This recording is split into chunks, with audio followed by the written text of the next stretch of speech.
Hello, everybody. Let's see if we can file in here and get going. Big news tonight, potentially. Nothing finalized yet. I think that's an important distinction, but all indications are that Yadier Molina and the Cardinals are going to get this deal done before Sunday. We know that's the deadline that Yadier Molina had set. He didn't want to talk about this during the season. And report from Ken Rosenthal was that the Cardinals and Yadier Molina were finalizing a deal. So everybody file in. We'll talk some Molina. We'll talk some fallout of what this could mean. Or once again, we know it's not finalized. So, but we'll talk Molina. We'll talk anything else you have. The season just a couple of days away now. So we are really getting ready for the stretch run of spring training tomorrow in Springfield.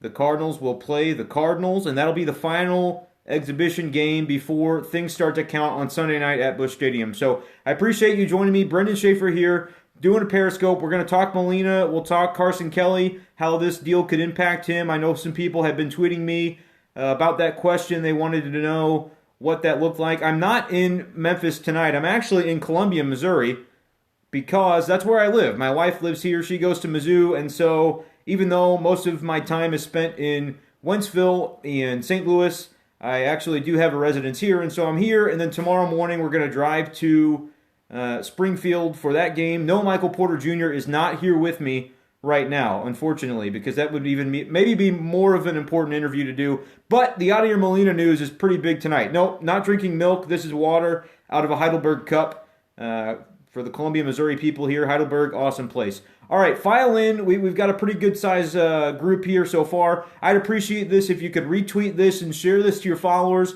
so we could get a nice group in here to talk about Molina and anything else you guys would like to discuss. So let's go ahead and get started with questions if you've got them. If not, I can just riff on the Yadier Molina situation for a moment. Basically, $55 to $65 million is what this thing looks like as far as the reports are concerned for Yadier Molina's deal. You've seen several media guys that have talked to Cardinals, PR people, that have talked to the team, high-ranking officials, Derek Gould, Frank Cusimano. These guys have tweeted this out, that it's not finalized yet. It's important to remember that they're finalizing the deal. But when these kind of things leak and this kind of information comes out, that's a pretty good sign that things are close. I know that Yadier Molina told someone from ESPN that it's not finalized.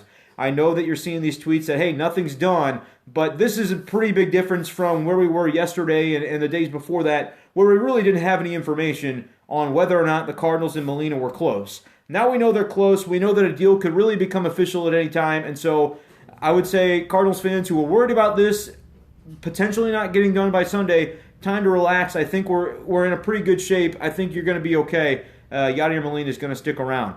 All right, Carson Kelly for Manny Machado. I don't think that the Orioles are probably going to be very interested in that trade, but I do think that Manny Machado is a target for the Cardinals when he comes to free agency. Got a question on Rosenthal, and again, if you could retweet this out, share this out, follow me on Twitter at bschaefer12, and like my page on Facebook, facebook.com/bschaefer12. We're talking about people asking about the Quintana rumor. That kind of was a story from earlier today, where the Cardinals, according to some national people, are a player for Jose Quintana. Somebody called them a potential sleeper team. Honestly, the honest answer is, how true are these rumors? I mean, they're probably going on. It's probably something that the team would consider, but it's no different than any trade rumor you're going to hear in July, or that you heard last July, or that you heard in December.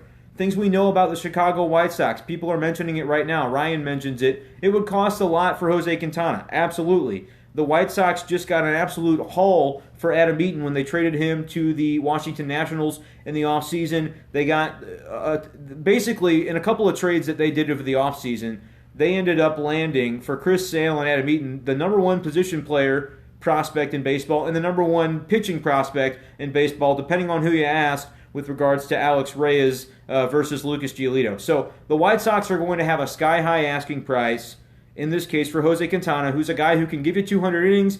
I think he would immediately be right up there with Carlos Martinez as the Cardinals' number one starter, but you're going to have to ask yourself, what would it take to get him? And it's going to be pretty significant from Cardinals fan perspective. We were talking about this earlier today on Twitter. I didn't actually tweet out a trade poll like I plan to do. Maybe tomorrow I'll go ahead and do that, just to kind of see what the fan base is thinking about the situation. But Carson Kelly, number one. I think that's a name that would probably end up going. People are asking, does the Yadier Molina extension, if it becomes finalized, affect Carson Kelly? I've said this before, and I'll say it again. I don't think it does until we see a little bit more of Carson Kelly at the major league level. We haven't seen a whole lot of him yet. He got a little bit of a blip, a cup of coffee at the end of last season, but I don't think that just based on that and just based on the fact that he's the number one, number two catching prospect in the game, or just based on the fact that he is a guy that has impressed a lot of people. He's impressed me. I think he's going to be a good player. However, I don't think we've seen enough from him to know that he can hold down this job without Yadier Molina. And so that's why the Cardinals are signing Molina. That said, that kind of plays into the fact that he may not be a starting MLB catcher for a few years. If Yadier Molina is getting 3 more years right now, okay, you figure this year's going to be minor leagues for Carson Kelly. Next year, maybe he starts as the backup and starts 20 games or something like that. Yadier Molina, Iron Man, he still goes for 140. That's fine. Carson Kelly gets a little bit more experience. The guy's only 23, 24 at that point. That's okay. He doesn't need to command the starting job for a contending team. Yadier Molina is still valuable. And then a year after that, say he plays 40, 50 games. He's learning from Molina this entire time. And then by the time maybe Molina's in his last year of his contract, Carson Kelly picks up some more of those games. As of right now, Yadier Molina would probably say, no, I want to be the starting catcher forever. And I'm never going to retire. And, we know that Yadier Molina caught more innings than any catcher in baseball last year. We know that he's a guy who wants to play every day. He's proven to be durable in recent years. If he has an injury, obviously things will change. But as of right now, if Molina can play, that's fine. Carson Kelly, get your at-bats in Memphis. I don't think that long-term this means the Cardinals immediately have to trade him. That said, if we're talking about Quintana, he's a guy that the White Sox would want. They were known to be looking for a catching prospect or a catcher that could take over in the near future over the winter when they were making these trades, and Carson Kelly was a name that popped up. And so that's one big prospect that you'd have to give up for Quintana if you're a fan of that guy. Pitching prospects that would be potentially attractive to the White Sox. Sandy Alcantara, who throws 102 and has a really high ceiling potentially for the Cardinals. It's going to start this year most likely at Springfield in their rotation. Definitely a pitcher who would be attractive to teams in trades. I would say a guy like him would have to be included. Then is a guy like Flaherty going to be included? Reyes probably not somebody that would be included because of the injury situation right now. That just isn't something that really, to me, would make a lot of sense. And then the position players, you guys are talking about Max Sierra and Harrison Bader. I would think one of those guys would have to go, and I'm not sure based on, it depends on how you feel about those two guys. A lot of people would say that Sierra, though he's a little bit less developed, has the higher ceiling of the two. And so would one of those guys, potentially the higher ceiling guy, have to be included in a trade as well? I would think yes. And so we're talking a premier pitching prospect, a premier catching prospect, a potentially premier outfield prospect, and probably another pitcher a little bit further down, maybe a Junior Fernandez type. So I think 3 to 4 quality guys would go into a trade for Quintana. This is not coming from reports that I've learned or anything like that. It's just me speculating. And most Cardinal fans, as I see kind of the comments scroll across the screen, would say no thanks to that. That's a pretty big haul, and I don't necessarily disagree with you. To give up so many talented prospects for one guy, even though I think the world of that one guy. I think Jose Quintana is a difference maker. He would be a significant add for the Cardinals. I don't know that you can do that, especially right now. You may not even have a spot for him in the rotation. Obviously, he would be in the rotation, but you've got 5 starters. Probably that situation solves itself, as I mentioned earlier today on Twitter. Somebody's going to end up getting hurt this year. It's a fact of life. It's the way it goes every season. Quintana is a guy who, when you go into a playoff series with Martinez, Quintana, and whether it's Waka, if he's healthy, a rebounded Wainwright, an improved Mike Leake, or a Lance Lynn that we've known coming back from injury, that's a pretty dynamic 1 through 3. So I can see the appeal, but do you want to mortgage the future for one guy? Because while Jose Quintana would be around for several years, his contract is dynamite. It's cheap, it's lengthy, it would be a great team-friendly deal. That said, if that guy gets hurt, boom, you're done. So I don't know that it's a great idea, but I love the idea of him coming. People asking about Luis Robert. Keep your questions coming and would appreciate it if you'd retweet this out. Brenden Schaeffer doing some Periscope. If you haven't followed me on Twitter yet, go ahead and do so at bschaeffer12. We're going to be doing these things all season long, and so if you enjoy it at all, I'd appreciate your support by just quickly retweeting, quickly following. Molina, I don't believe is official. I see that comment there. If anybody has news because I'm not following Twitter right now. I'm talking to you guys. So if there is any more news on the Molina stuff, go ahead and tweet it out or share it in the comments here, and I'll comment on it. I've got my computer over here to my right in case something huge comes up and there's a change in the deal, something like that, so I could potentially follow that along if I had to. But as of right now, nothing is finalized to my knowledge. My predictions for Waka this year, if he's healthy, very good. I think he's going to be the second best Cardinal starter there is, and going into a playoff series, he'd be my number 2 behind Carlos Martinez. If he's not healthy, which you guys know is a distinct possibility, then we could see more of the same of what we saw last year, him struggling to get outs, him struggling to stay in the rotation. Those are 2 things that are possible, and it could be another rough summer. But hopefully, the way things are going, we see Michael Waka continue to be healthy, continue to be strengthened, and pitch like the guy he was in 2013 or even 2015 when he was an All-Star. Thoughts on opening day? You might have to be a little more specific. I'm not necessarily going to break down who I think is going to win. 2 good pitchers, Lester versus Carlos Martinez. The lineup should be good. I can share again what I think my lineup is going to be here in a moment. Luis Robert was a question, and Adolis Garcia is a question. I think I couldn't tell you with any real insight where Adolis is going to begin because I wasn't down there in Jupiter, so there might be some other guys that can answer that better. I imagine he'll start in the minor leagues, though. Probably Double-A if I had to guess, because when you look at Triple-A, that's kind of already a crowded group with Bader starting in center field. Pham got sent down there. Are they going to want to get him playing time? So I'm not sure where he'll start, but if I had to guess, I would just say Springfield. That's kind of a gut feel. Any update on Grichuk? Not that I've heard, but he's going to sit out. I believe he sat out tonight and is supposed to sit out tomorrow. They said no broken bones from what I saw, so hopefully Grichuk will be ready to go by opening night against the Cubs. Sunday night, April 2nd. It's going to be really cool. Is anybody going to the game? I should be there. Go ahead and comment if you're going. Hopefully a lot of people can get down there because I'm thinking that Cubs fans are probably going to be kind of storming Busch Stadium trying to make it Wrigley Field South because they're coming off of a World Championship. They're going to be pumped up. And if you know anything about Cubs fans, they'd love nothing more than to be able to brag about the fact that they filled Busch Stadium 50-50 with blue on the Cardinals opening night. ESPN's going to be there. It's going to be broadcast on national television. So my advice to you would be don't sell your tickets to Cubs fans if you're worried about that kind of thing.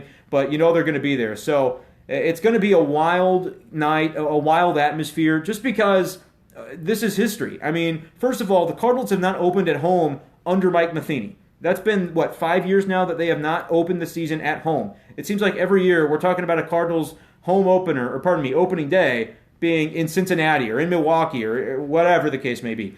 This time it's at home, and not only is it at home for the first time in several years, it's at home against the defending world champions who also happen to be your most bitter rival, hated rivalry. So it's going to be electric, and I'm really super excited to see what happens there that night. 2011, I believe, was the last opening day at home, and thanks to Trout in 1991, they must have lost to the Padres. I don't know that, but if somebody can confirm that. You think the Cards get to Lester, does Ryan? Maybe they will. I think the Cardinals should absolutely try to run on John Lester because we know he can't throw over first. New Boy asked why Matt Adams is not a Colorado Rocky right now. Maybe because the Rockies don't want him. It's possible. Look, I think it's a fit. I think other people see why it would be a fit. But if the Rockies were just going to try to take him for free and not give the Cardinals anything of substance, it doesn't really behoove the Cardinals to go ahead and do that because I think Matt Adams could still have value. I know a lot of people don't agree with me. Luis Robert is next, I swear on my life. And Matt Adams, though, whether you like him in left field or not, I don't. I think he should be getting at bats because if he's hitting like he did in the spring, note that spring training stats don't really matter. Obligatory mention of that. But if he's hitting like he did in spring, he's got to play. And he's got to play somewhere. And, I don't know. So hopefully he plays. Hopefully he hits because I've been a Matt Adams fan and people like to hate on him online. I think you might end up seeing a different Matt Adams completely this year. And hopefully he surprises some people. All right, Luis Robert. Admittedly, I don't know a whole lot about Luis Robert. Very few do because it's not like he's been in St. Louis. We've all seen the videos. We've all seen the interviews. We've seen Baseball Prospectus talk about it. We're going for any Luis Robert information I can. Based on what all the experts are saying, though, this guy's the real deal. And if he gets posted before June 15th, the Cardinals are probably one of 2 teams, along with the Padres, that are right in the running to get him. And the Cardinals are willing to spend. Yes, I need a new backdrop. If anybody has any suggestions, go ahead and post them. A backdrop is definitely coming soon, but tonight I'm in Columbia. I'm in my living room, so there's no heating vent behind me tonight. I know that was something Martin Kilcoyne joked about today on the radio. But anyway, I think Luis Robert, if I had to guess, I feel pretty good about him being on the Cardinals potentially, if in fact a Michael Porter fathead. That would be good. I feel good about him potentially being a Cardinal if he posts in time, because the Cardinals have made it clear that they want to spend in international spending before that limitation comes on them next year, based on the fact that they don't have their draft picks because of the hacking situation. How much money it'll be, I don't know, but I can tell you that it's Bill DeWitt's money. It's not mine, it's not yours, so you should probably be for it if Luis Robert is in fact a game-changing player, which a lot of people say that he will be. Is it likely that he's supposed to be before June 15th? Again, I only know the information that I know from reading this kind of stuff, and you guys could find this stuff as well. I know it can be kind of hard out there to navigate what's real and what's not, but from everything I've seen, from the experts that know the situation better than I, they seem to think that it's likely that he would be posted by that time based on the timeline that he's currently on with the process. So, yeah, I feel like there's a decent shot that the Cardinals end up getting this guy, but he's got to get posted first, so we'll end up seeing what happens there. Keep the questions coming and retweet this out if you could. Brenden Schaeffer doing a little Thursday night Periscope. Do I trust Jose Martinez? And you mentioned Hazelbaker. I have mentioned before that I like Hazelbaker. Wish the Cardinals would have probably held on to him because I feel like his bat, his speed, coming off the bench, his defense, probably preferable to anybody that they have as a fourth outfielder right now. But again, that was a roster concern thing, and they were trying to keep guys from losing them in the Rule 5 draft. And we know that they lost Alan Cordoba to the Padres, who just seemed to pick up anybody off the low-level minor league scrap heap. Cordoba's a guy that they're probably going to keep on the roster, and the Cardinals lost him. So that's part of the situation, is that it would have been nice to keep him, but that's just the way the game works, and it's one of those things. The Cardinals lost Tim Cooney as well. They lose a couple guys every year that maybe would help out the team, but that's just the way it goes. So as far as Jose Martinez is concerned, I'm excited for what we can see out of him. We've only seen good things so far, but you never know how long that's going to last. Maybe he's been a career minor leaguer for a reason, or maybe he's worked hard, is finally going to get his due, and is going to perform well. We're just going to have to wait and see. I don't know that he gets a whole lot of playing time, because one key distinction from this year's team from last year, you look at the outfield, what they're focusing on is defense. Your starter in left, assuming he's healthy with that hand thing, is Grichuk. Fowler in center, Piscotty in right field. Okay, those are all athletic defenders. Those are not Matt Hollidays that you're going to replace in late innings just for defensive purposes. It's kind of a reverse where your starters are actually your best defenders. And so Jose Martinez gets in a game how? As a pinch hitter for a pitcher? Absolutely, but he doesn't stay in the game for defense. Maybe he plays some first base. I don't know. But I'm interested to see how much playing time he ends up getting.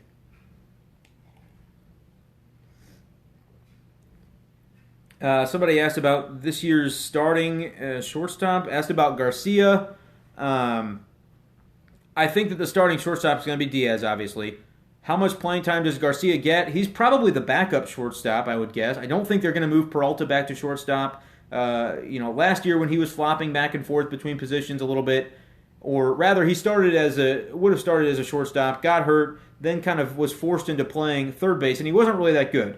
And so I think they're going to keep him at third. Garcia is probably your shortstop.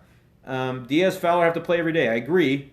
They should probably rest Diaz a little bit more than they did last year, though. He kind of got run down, and I'm a little bit worried about that. I'm not ever taking the press box from Frank. Frank does an excellent job, and I'm just glad to be a part of that show and get to learn from him, a guy who's done it for 24, 25 years. So he's excellent. Any other questions? Do we have any other Cardinal stuff? I know there's a couple things that I haven't been able to get to. Over under 10 games for Matt Adams in left field. I'm going to say under, but I do think he gets into a few games. But that just might be my personality hoping that that's the case. Why do I think Jerko isn't starting over Peralta? My answer would be that because, let me put this delicately. Okay, the Cardinals think that Jerko is a better guy to play all the positions on the infield, whereas Peralta doesn't have that flexibility. They think that Peralta's bat is more polished, whereas over the course of his career, he's been able to do it more consistently than Jerko. And so they kind of are hedging toward the veteran in this situation, and they're going to give Peralta that run in the beginning of the year. Also, Peralta doesn't play second base, whereas Jed Jerko does. I think Colton Wong should be starting every single game against right-handers, and maybe on occasion, when you do give him a rest, it's against a lefty. But they're probably going to give Jed Driscoll more time at second base than I would, and so that's another reason why, that they're not giving him the third base job. Also, he has had a bad spring, too. We don't really talk about that, but his numbers in the spring haven't been great. Weaver will not be in the bullpen, not to start the season anyway, and I don't think he should be. I think that Luke Weaver could benefit from some more time in the minor leagues. I know that people maybe got a little bit turned off of him last year when he made his major league appearances.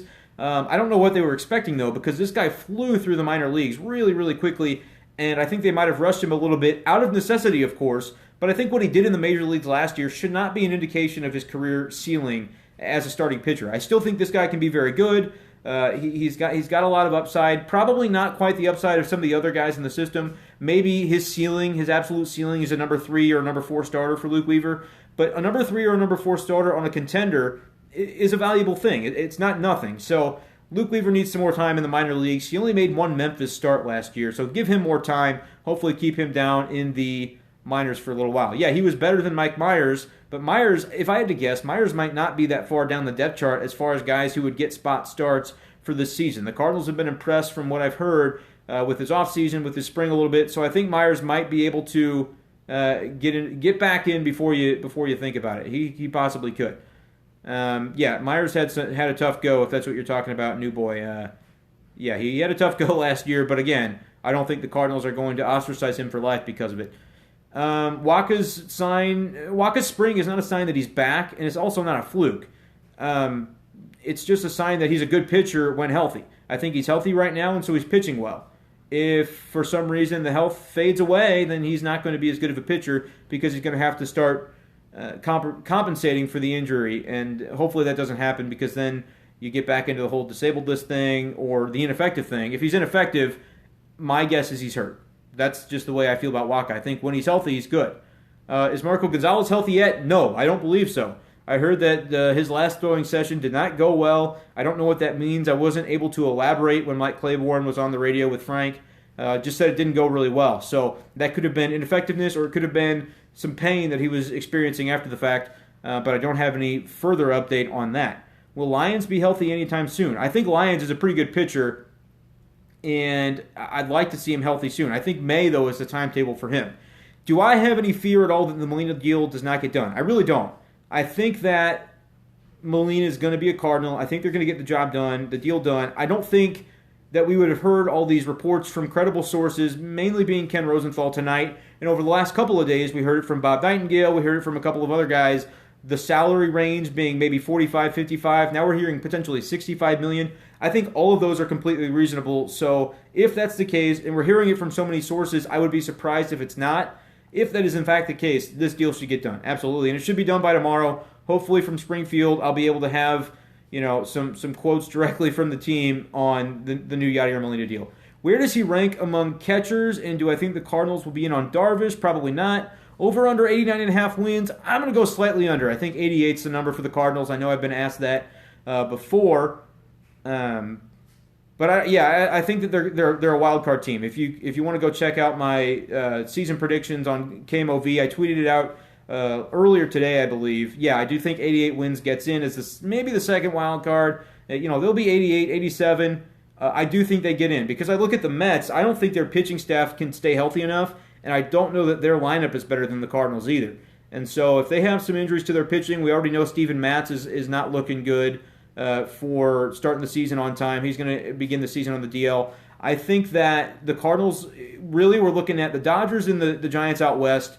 They're probably going to end up with the Dodgers winning, but the Giants will be right about where they were last year. In the Central, I think it's obviously the Cubs, but then I don't think the Pirates probably did enough in the offseason to contend. They do have some young pitching you got to watch out for, and they're going to be competitive. I just don't think they're quite in the wild card hunt. And then in the East, the Nats are obviously really good. The Mets are going to be there in the mix. I don't think any of those other teams are in the mix. I do think the Braves can touch 80 wins, though. That's kind of one of my bold predictions for the season. The Braves have a weird pitching staff. Imagine going R.A. Dickey, Jaime Garcia, Bartolo Colon. That's crazy, but that's what the Braves are going to be having this season. So I'll get to my ranking for Yadier Molina. It's going to be off the top of my head because I haven't really thought about this. It's a good question. But somebody else asked about Machado, which is a thing that's going to be kind of my rallying cry, I guess, over the next couple of years. that I think once that free agent class comes, if you're a person who said the Cardinals are cheap, the Cardinals don't spend enough money, I get that it's been disappointing to see them miss out on David Price, to see them miss out on Max Scherzer, these big names. You wanted Edwin Encarnacion, they didn't go get them. I think there are reasons in each case, maybe not Scherzer. I don't know why they didn't pursue that very hard. But again, that's a lot of money. $30 million a year to a pitcher is a lot of money. But if you're going to overpay for anybody, and you're going to sign a humongous contract to anybody, I think Manny Machado is that guy. And so the Cardinals have a need at third base because Peralta's going to be gone after this year. Jerko may be a fit, but probably not super long term. And the Cardinals, since Albert Pujols, have been lacking that big old bat to throw in the middle of the lineup and to do some great things. Machado could be that bat, and he could also be an excellent defender at third or even shortstop. So, yeah, I think Machado would be a good idea. Let's see. Somebody asked me earlier who I thought the first outfield call-up would be, and then somebody asked if Grichuk's on the DL, who's going to come up. Probably Pham would get that first shot if it's right now. Like if Grichuk needs DL, Pham gets knocked back up to the roster. If a starter goes down beyond that, I think it's Bader, but I would prefer for Bader to get some more time in Memphis before they go ahead and bring him on up to start in left field. They could do it. It would surprise me, but they could do it. But I think that's an example of why the Cardinals probably should have gone out and got a legitimate fourth outfielder in the offseason, because if somebody does get hurt, I know that Jose Martinez is your fourth right now, but do you really want him starting every day in left field? From a defensive perspective, I don't think you do. I don't think you want Matt Adams starting every day in left field either. And so it would have been nice to see them address that one other need. I think they did a great job in the offseason besides that, but I think that was maybe somewhere they could have added a little bit more to. I know guys like Angel Pagan were out there. Maybe Gerard Dyson would have been a name. So there were some options, and they didn't go do it, and that's okay. But if one or more outfielders get hurt, the Cardinals could be in an interesting situation with their outfield. Okay, Yadier Molina, his rank in MLB catchers coming up right after this sip. Sorry for that pause. Okay, Buster Posey's got to be above him, right? Offensively, what he does, I know Yadi's having some good offensive seasons, but Buster Posey has more power. Overall, offensively, I think he's the better hitter. And I think he's a good enough hitter to justify playing some first base, whereas I don't think that's really an option for Yadi as his career heads toward the twilight. I just don't think that makes sense because the bat really doesn't justify it. Russell Martin may be a better catcher. Lucroy I would consider in that range. He's getting up there a little bit in age as well, but his offensive numbers, they don't lie. But here's the thing with Yadi, though, that people might be overlooking. And Salvador Perez, absolutely. He's Yadi Jr., basically, for the Kansas City Royals. And because he's in his prime, like if we're talking next 5 years, yeah, obviously Perez is above him. If we're talking next 3 years, he's probably above him. As of right now, that's tough. I know Salvi catches a lot of games, a lot of innings, and he hits. He does a lot for the Royals. If you're asking me who's going to have a better 2017, I think those guys are right neck and neck. But the thing about Yadi is he caught more innings than anybody else last season. I know the throwing out runners for stolen bases was down. I know some of his other numbers were down, and I know the pitchers' ERAs were up. There were a lot of things going against him last year, but I still think that he's one of those top guys. Gary Sanchez, I see his name floating out there a little bit. Offensively, absolutely. To be honest with you, I don't know a whole lot about his defense yet, and we haven't seen a whole lot of his offense yet. But I'm going to go ahead and say, yeah, he's a better hitter than Yadi. But Yadi's still in my top 5. I would say. So for sure, Posey above him. I think I'd take Russell Martin above him as well. But that might be, maybe not even Russell Martin. Yadi's right there for me just because of, like you all are saying, he brings so much more than just his offense and how many runners he throws out stealing bases. And it's possible that when you look at his numbers this year, they're better if they can do a better job holding runners on, they can play better defense. All these things could go into it. So, no, I'm not going to take Grandal because he's not very durable at all, in my opinion. And Yadi's a better hitter than Grandal. I know Grandal's got the power numbers, but I'd take Yadi at the plate. Do I expect Molina's contract to be front-loaded? As a Cardinal fan, I would hope so. I would think that would make sense because the longer he's around, he's not going to be worth as much. So if you can de-escalate that contract as time goes, I think that's a win for the Cardinals. Zach says he's not a Perez fan, and this guy knows his stuff. Zach Gifford, give him a follow if you're a Cardinals fan who wants to learn a little bit more about metrics and sabermetrics, things like that. He knows his stuff. Defensively, I don't know a whole lot about Salvi. I know that as a hitter, I do like him, though. And for 2017, I'll go out on a limb and say I'd take Yadi there as well. If you're talking the total package, I think he's right there in the top 3-ish. I can't think of another catcher I'd take over Yadi just for strictly this season, and I'm probably basing that off of last season because Yadi really did have a good season, even though he didn't win the Gold Glove or make an All-Star game. Hall of Fame for Yadi. You guys are asking the tough questions. I don't think it's a slam dunk. It's definitely not a first ballot Hall of Famer. No. I think that he could get in. He probably will eventually get in, but I'm not going to be as shocked as the rest of you if he does not. I think he's still got to put up some more numbers at the plate over the next few years, and maybe if he can help the Cardinals win another World Series or get back to another World Series, I think that helps his case. But when you look at the dominance of the St. Louis Cardinals from 04, 05 to right now, that's pretty substantial, and the way the voters are trending, his defensive accomplishments are going to be recognized more so than they would have been in the past. His numbers at the plate, he doesn't have the hit totals, he doesn't have all those things that normally you consider. But as a catcher, it's important to remember the strain these guys are under.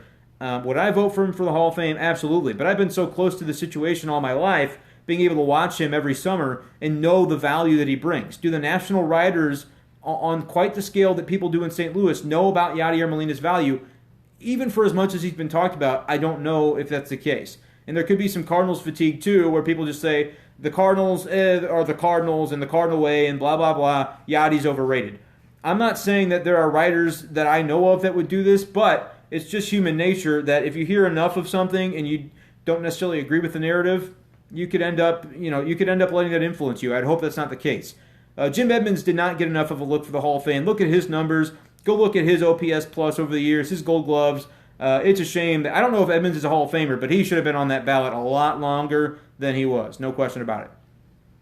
We've been going for a little while here. I appreciate you guys tuning in. If you haven't followed me at bschaeffer12, I'd love for you to do so. And even after this little Periscope podcast ends, I'd love if you would retweet it out even still so that people can catch up, and then maybe next time they'll join us. And Facebook.com/bschaeffer12 as well. Facebook Lives are coming down the pipeline soon, and if you enjoy this and you don't want to miss it, sometimes it's going to be on Facebook and not here. So follow both avenues so you can keep updated. I'm going to be doing these from Busch Stadium this season. Should be a lot of fun. If we have any more questions, I can take them and then we'll wrap up. Thoughts on the Leak deal? I think it's fine. I think at the time the Cardinals needed something because Lance Lynn went down. It was maybe kind of a panic move because they weren't able to get David Price. That was the plan initially to get David Price. It didn't work out. Mike Leake had to be kind of the fallback, and Mike Leake at the time was commanding multi-year deal, $15 million-ish a season, and so that's what he got, $16 or so million. Give Andrew White a shout out. He doesn't believe this is live. I don't know what that means, but I hope this was good enough to fill that obligation for you. Why Leak over Samardzija? Couldn't answer that. Maybe Samardzija, some injury concerns they didn't like. Mike Leake has been a good pitcher his career. I think he just had a bad year, and he could be a solid guy for the Cardinals this year. But yeah, it's a lot of money, but you got to consider the situation. David Price was a Cardinal. I mean, he was a Cardinal until he wasn't. And that was their number one plan for that offseason. And when Boston swooped in at the last moment, that had to be rough for him. And so they had to kind of scramble a little bit. I think it was a little bit of a scramble. Missing on Price was a blessing in disguise. I don't know that I could agree with that. He gave a darn good season last year. I know he had some injury stuff going into this season, but he didn't have to have surgery, so I still think David Price worth every penny, especially if Boston gets to a World Series this year, which, go ahead and read my KMOV predictions to see what I think about that. If you've got anything else, shoot it here right now. We're probably wrapping up here in a moment. Really appreciate you guys joining me as well. I like this question. The toughest division besides the Cubs, I think is still going to be the Pirates. The Cardinals, I think, are number 2. I think the Pirates are number 3, but I do think there's a little bit of a gap between the Cardinals and the Pirates. White Sox Dave said he's going to have Tommy John for Price. I don't know about that. We'll have to wait and see. I think the Brewers, though, could surprise just a little bit. I know the PECOTA projections are bad for the Cardinals, and there's only one time this year I really took PECOTA into account, and it's not because I like PECOTA, it's just because my personal opinion happened to agree with them. I think the Tampa Bay Rays are going to be pretty decent this year. We'll see what they can accomplish, and PECOTA likes them. But as far as, is Waino done? No, Waino's not done, but he's not going to be what he was. So we'll have to wait and see on him. But hopefully he can get that ERA below 4, win you 14, 15 games. The Cardinals will be in good shape, but he's going to have to do it a different way. He's going to have to be a little more crafty than he has been in the past. And there are going to be games, I'm telling you right now, where he pitches 3 innings and gives up 6. It's probably going to happen. Hopefully he can have more that he goes 6-3 and even more so that he goes 7-2, and even more so that he goes 8 innings and gives you those gems from the past. I don't know how many times we're going to see that, but we'll just have to wait and see. So I've answered as much as I could here. If we've got anything else, you can send them real quick right now, or we'll close up shop. And you can also always tweet at me at bschaeffer12. I try to be pretty responsive there as well. Tomorrow, I am going to be heading to Springfield for the game. Going to hopefully have some pregame stuff for you. Hopefully some more information on Yadier Molina for you as well. And, some news and notes from the game. So keep an eye out for that. You can follow it on bschaeffer12 on Twitter. Yes, Waka could have a big year. Should be a good game tomorrow. And Alex Reyes, no, he won't be the number 2 next year. Hopefully Alex Reyes can get back by June or so. I don't think we can count on Reyes to begin the season in April. I don't know that he's going to be ready by the start of the season. There's really no guarantee of that with Tommy John. So relax a little bit on Alex Reyes. I do think he'll make a comeback, but they're not going to rush him by any means. Hopefully he's strong, solid by the time he gets into a groove in August, September of 2018. And 2019 is really where we're looking for Alex Reyes to finally assert himself as the guy everybody thinks he can be. But it got delayed for sure. But don't give up on Alex Reyes. He can still be special. Okay, I'm going to wrap things up there because we're kind of quieting down a little bit. So I appreciate it. Somebody says Lynn likely to start April 5th. That would be good. We know he left a game with injury last week. And so hopefully he's okay, ready to go. They did say it was just a precaution. So if that report is true, then that would appear to be the case. All right, I appreciate it. I'm going to sign off now. Be sure to retweet this out to your followers and follow me on Twitter at bschaeffer12, facebook.com/bschaeffer12. And until next time, I'll see you guys.